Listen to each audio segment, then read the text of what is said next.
ஐயா வணக்கங்க ஐயா. வணக்கம், வணக்கம். ஐயா குறிப்பா அந்த 40 நாட்கள் பலன்கள் பார்த்துட்டு இருக்கோம். மார்ச் 5ஆம் தேதியிலிருந்து ஏப்ரல் 14ஆம் தேதி வரைக்கும் இருக்கக்கூடிய கிரக நிகழ்வுகள். ஒரு 6 கிரகம் 2 ராசிக்குள்ள நகர்றதுனால நெறைய மாற்றங்கள் நடக்க போகுது. ஸோ அப்படி இருக்கும்போது நம்ம விருச்சிக ராசிக்கு எந்தவித பலன்கள் இருக்கு? விமோச்சனம் இருக்கா?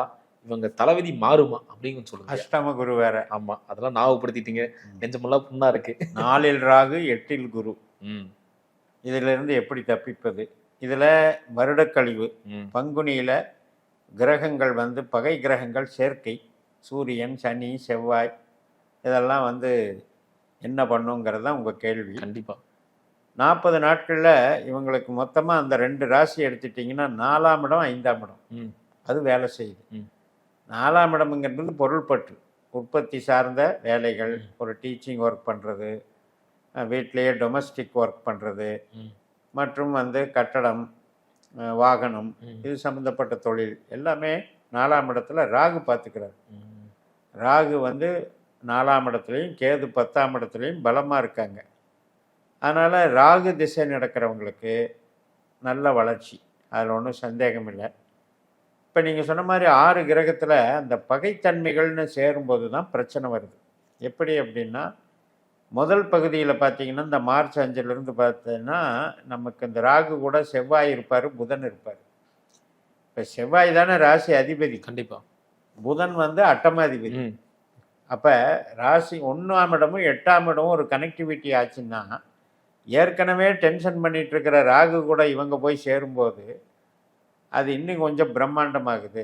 ஒரு குழப்பத்தை கொடுக்குமா? குழப்பம் மட்டும் இல்லை, இந்த டெக்னிக்கல் எரர்னு சொல்கிறோம் இல்லையா, அந்த மாதிரி விஷயங்கள், கணக்கு வழக்கில் ஏமாத்துறது, சைபர் கிரைமு, அல்லது நாமளே பொருளை தவற விடுறது, இதெல்லாம் பிரச்சனையே. புதன் செவ்வாய் கன்ஜக்ஷன் அது வந்து ஒரு பெரிய ப்ராப்ளம் இருக்குது. பட் இவங்கெல்லாம் சீக்கிரம் மூவ் ஆயிடுவாங்க, கும்பத்திலேருந்து மூவ் ஆயிடுவாங்க. இதில் 10ஆவதுக்கு இப்போ மாசி மாதம் முழுக்க, அதாவது மார்ச் 13 வரைக்கும் அந்த 5லேருந்து ஒரு 8 நாள் கும்பத்தில் சூரியன் இருப்பார். அதுக்கப்புறம் மீனத்துக்கு போவார். இந்த மீனத்துக்கு போகும்போது சனி கூட கன்ஜக்ஷன் ஆகிறார். இப்போ சூரியன் தானே நமக்கு தொழிலை கொடுக்குறவர், 10ஆம் அதிபதி, கௌரவம், பதவி இத்தனைக்கும் அதிபதி. அப்போ அவர் போய் 10க்கு 8ஆம் இடமான 5க்கு போகிறார். அப்படி கணக்கு எடுக்கணும். அப்போ என்ன அப்படின்னா, வேலை திடீர்னு வரி போகிறது, தொழிலில் திடீர்னு ஷட் டவுன் பண்ணுற நிலைமைக்கு வர்றது இந்த ஒரு மாதத்தில். அந்த இதுக்கு தயாராகிக்கோங்க அப்படின்னு சொல்கிறேன், வேற ஒன்றும் இல்லை. இந்த சூரியன் சனி கன்ஜக்ஷன் அது ஒரு ப்ராப்ளம் இருக்குது. அதே மாதிரி மனசுக்கு பிடித்தவர்களோட வெறுப்பு சம்பாதிக்கிறது. இப்போ நம்ம ராசியில் தான் சனியினுடைய நட்சத்திரம் இருக்குது, அனுஷம். 5ஆம் இடத்துல உத்திரட்டாதி, 9ஆம் இடத்துல பூசம். இப்போ இந்த 1, 5ன்ற கான்செப்டோட இந்த சூரியன் போய் சேரும்போது அங்கே நெருப்பு ஆகுது, நெருப்பில் பஸ்மம் ஆகுது. அப்போ என்ன ஆகுதுன்னா, சனி நல்லவர் ஆகிறாரு, சூரியன் சனியை கெடுத்து விடுறாரு. அப்போ அதாவது இதனுடைய சுருக்கமாக என்னதான் பலன் அப்படின்னா, எதிர்பார்ப்பதில் ஏமாற்றம், அவ்வளோதான் விஷயம். ஆல்ரெடி சுக்கிரன் வேற அங்கேருந்து மூவ் ஆகி அப்புறம் மேஷத்துக்கு போகிறாரு. இந்த கிரகங்கள் கும்பத்திலிருந்து செவ்வாய், புதன் எல்லாமே அங்கே ட்ராவல் பண்ணுறாங்க.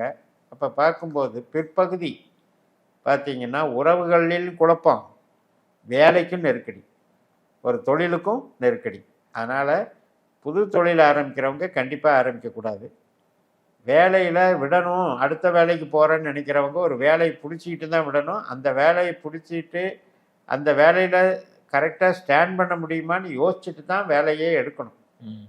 அதனால் என்ன சொல்ல வர்றேன்னா, சித்திரை வருடப்பிறப்பு வரும் வரைக்கும் இருக்கிற இடத்துல இருக்கிற வேலையை காப்பாற்றிக்க பாருங்க. அதுதான் என்னுடைய அட்வைஸ். தொழில் பண்ணிட்டு இருக்கிறேன் அப்படின்னா லாபம்ல அதை பார்க்க முடியுமா? அனைத்துமே சித்திரை மாதத்துக்கு பிறகு தான். வருடப்பிறப்பு பிறக்கணும். இப்போ நம்ம வந்து ஏப்ரல் 14 சொல்லியிருக்கோம். அதுக்கப்புறம் அதெல்லாமே இப்போ பெண்டிங்கில் இருக்கிறதெல்லாம் வர ஆரம்பிச்சு. ஏதாவது நல்ல காரியம் நடக்குன்னா எந்த மாதிரி காரியம் நடக்கும் போகுது? இப்போ குரு வந்து நல்லவர், அவர் தான் வந்து சுபகாரியத்துக்கு அதிபதி. அவரே வந்து அவஸ்தையில் இருக்கார் 8ஆம் இடத்துல. பட் இருந்தாலும் 5ஆம் இடத்தின் வேலையும் அவர் பார்ப்பார், ஓரளவுக்கு வந்து பார்த்துருவார். யாருக்கெல்லாம் குரு திசா புத்தி நடக்குதோ அவங்களுக்கு சேஃப்டி, நல்ல காரியங்களில் பிரச்சனை கிடையாது. அதே மாதிரி உங்களுக்கு 5ஆம் இடத்துல இருக்கக்கூடிய இன்னொரு நட்சத்திரம் யாருன்னா புதன். அப்போ புதனுடைய திசாபுத்தி நடக்கிறவங்களுக்கும் இந்த சுப காரியங்களில் ப்ராப்ளம் இல்லை. ஒரு சுப கிரகம் 5ல் வந்துருச்சு அப்படின்னா ஒரு கல்யாணத்துக்கு ஒருத்தருக்கு ஒருத்தர் உறுதி பண்ணிக்கிறது, கன்ஃபார்ம் பண்ணிக்கிறது, பொண்ணு மாப்பிள்ளை செட் ஆகிறது, இதெல்லாம் ரெடி ஆகிடும். சுப காரியங்களுக்கு அது, குழந்தை பிறப்புக்கு அது. ஸோ புதன் வந்து அங்கே காப்பாற்றுறார். புதன் சுக்கிரன் அது வந்து என்னதான் சனி கூட கன்ஜக்ஷன் ஆனாலும் கூட சனிக்கு வந்து பாசம் நேசத்தை தடை பண்ணுற உரிமை கிடையாது. விருச்சிக ராசிக்காரர்களுக்கு அவர் வந்து அது வளர்க்க கடமைப்பட்டவர், அதனால் அவர் கெடுக்க மாட்டார். பிரச்சனை என்னன்னா, ஒரு கரெக்டாக சொல்லணும்னா ஒரு 10 நாள் வச்சுக்கோங்க. ஏப்ரல் 14 கூட விட்டுருங்க, ஒரு 17லேருந்து ஒரு 27 வரைக்கும். அப்போ தான் இந்த சூரியன் சனி சண்டை நடக்குது. அந்த டைம் மட்டும் கொஞ்சம் கேர்ஃபுல்லாக இருந்துட்டால் போதும். அதே மாதிரி கேஸ் போட்டிருக்காங்க, அது ரொம்ப சாதகமாக நம்மளுக்கு வரும்னு எதிர்பார்த்துட்டு இருக்கவங்களுக்கு சாதகமாக வருமா? திடீரென்று எதிர்பார்க்காத ஒரு அதிர்ஷ்டத்தின் மூலம் இவங்க விடுபடுவாங்க. நோயிலிருந்தும் விடுபடுவாங்க, வழக்கிலிருந்தும் விடுபடுவார்கள். அஷ்டம குரு படாத பாடு படுத்திடுச்சு, நான் நேர்மையாக இருந்தவனை வீண் பழி சுமத்தி என்னை ப்ராப்ளம் பண்ணிட்டாங்க அப்படின்றதுக்கெல்லாம் அதுக்கு ஒரு தீர்வு கிடைச்சிடும். இல்லை இவர் மேலே தப்பு இல்லை அப்படின்னு ஒரு உத்தரவாதம் கிடைக்கும். அந்த ஒரு வசதி இருக்குது. ஒர்க்கு மட்டும் கொஞ்சம் ஹார்டாக இருக்கும், கடுமையான உழைப்பு. ஏன்னா 10ல் கேது, 4ல் ராகு, அவர் வந்து 8ல் குரு. ஸோ இதெல்லாம் வந்து உழைப்புக்கு வந்து ரொம்ப இது பண்ணணும். ராகு தன்னுடைய சொந்த நட்சத்திரத்தில் இருக்கார், அதனால் வந்து ஏற்ற இறக்கத்தோடு காணப்படும். உற்பத்தி சார்ந்த தொழில் ஏற்ற இறக்கத்தோடு காணப்படும். அதே மாதிரி இந்த பொருளாதாரம் ரீதியாக அவர் சொல்லிட்டு இருக்கோம். இப்போ கொடுத்த பணம் கடந்த 2 வருஷமா முன்னாடி நண்பர்கிட்ட கொடுத்தேன், இப்போ தரேன் அப்போ தான் சொல்லிட்டு இருக்கிறாங்க. 40 நாள் கடந்து தான் தேரணும். அப்போ கூட வாய்ப்பு இல்லை. ஆமாம். ஏனென்றால் இப்போ வந்து நான் சொன்ன மாதிரி 5ஆம் இடம்னு இருந்துட்டாலே சும்மா இருக்கிறதுன்னு அர்த்தம். ஏதோ ஒர்க்கு நடந்தால் தானுங்க இப்போ கடன் கட்ட முடியும், பணம் வரும். அதே மாதிரி ஒர்க்கே நடக்கலை, இருந்த வேலையும் போயிடுச்சு அப்படிங்கிற நிலமையில் எங்கே வந்து பணம் வரும்? அப்போ ரொம்ப ரொம்ப ரிஸ்கான டைமு பண விஷயத்துக்கு. அதனால் 5லேருந்து கிரகங்கள் எல்லாம் டிரான்சிட் ஆகி மேஷத்துக்கு வர்றது வந்து 13க்கு அப்புறம் தான். ஸோ சித்திரை மாதம், சித்திரை பிறப்பு இவர்களுக்கு மட்டும் ரொம்ப ரொம்ப சாதகம். அது ஆரம்பித்த உடனே புது வருடத்தில் மிகப்பெரிய தொழில் பலத்தை அனுபவிப்பார். சரிங்க ஐயா, இப்போ நடக்க போகுது 40 நாளாக இவங்க எந்த விஷயத்தில் ரொம்ப கவனமாக இருக்கும்? இவங்க மரியாதைக்கு கவனமாக இருக்கும். அதாவது தன்னுடைய கௌரவத்தை காப்பாற்றுறதுல கவனமாக இருக்கும்.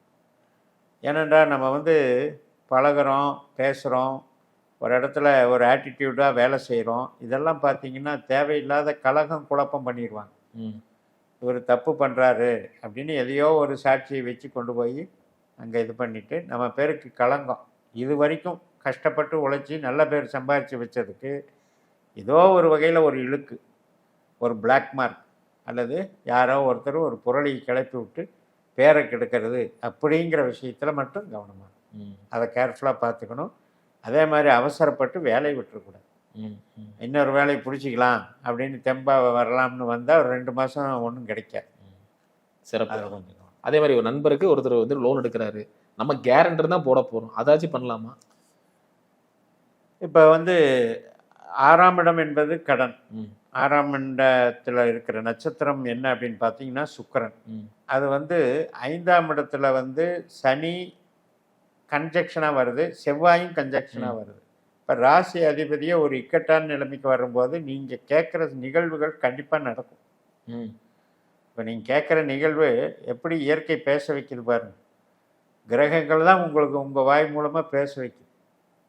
ஒரு ஜாமீனு, ஒரு கையெழுத்து போடுறது, இது பத்திரப்பதிவு பண்ணுறது, இது எல்லாமே 3ஆம் இடமும் 5ஆம் இடமும் தொடர்பு.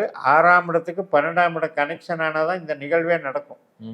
அப்போ அந்த நிகழ்வை பற்றி நீங்கள் கேட்கும்போது அவரவர்கள் ஜாதகத்தில் இப்போ இவங்களுக்கு வந்து ராகுவும் குருவும் ஆகாதவங்க அப்படி வச்சுக்கோங்க. அப்போ ராகு திசாபுத்தி, குரு திசாபுத்தி இருப்பவர்கள் பிரச்சனை, மற்றவர்களுக்கு விடுதலையாகும், ஜாமீன் போடலாம். இந்த யாருக்கெல்லாம் ராகு குரு திசாபுத்தி நடக்குதோ அவங்க போட்டாங்கன்னா பிரச்சனை தான், மாட்டிக்குவோம். சிறப்பு. அப்போ அற்புதமாக சொன்னீங்க. மீண்டும் அடுத்த காலம் சந்திக்கலாம். நன்றி.